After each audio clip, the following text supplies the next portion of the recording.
Bonjour et bienvenue sur Econeo. Aujourd'hui, nous allons parler du troc. Qu'est-ce que le troc?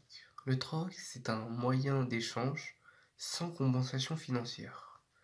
Cela veut dire que j'échange un objet contre un autre objet qui sont environ de même valeur sans qu'il y ait une intervention d'argent. Petit cours d'histoire. D'où provient le mot troc? Le mot troc provient de l'ancien français troche, qui signifie faisceau. À l'origine, le troc se pratiquait de manière à ce qu'un homme était assis, avec des objets à sa main. Il criait afin de prévenir la population qu'il souhaitait faire un échange. Les personnes s'intéressaient criaient à leur tour par l'objet par lequel ils souhaitaient échanger l'objet du vendeur.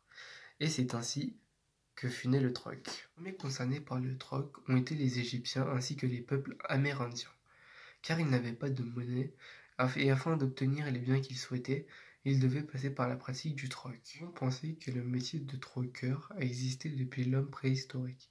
En effet, mes chers amis, il faut savoir que le métier de troqueur est arrivé bien avant le métier de commerçant. Il faut aussi savoir que cette pratique s'étend de l'apparition des hommes à l'époque des colons. Aujourd'hui encore, il y a la pratique du troc en Afrique orientale, notamment avec le bétail. Maintenant, nous allons passer à l'utilisation du troc. En effet, en général, le troc se réalisait de manière à ce qu'une personne échangeait un objet dont elle n'avait plus besoin contre un objet dont elle avait besoin. Inversement, pour le troqueur, il échangeait des objets dont il n'avait plus besoin contre des objets qui pouvaient lui être nécessaires. Est-ce que le troc a un avenir au sein de notre société? En effet, oui, le troc a un avenir au sein de notre société.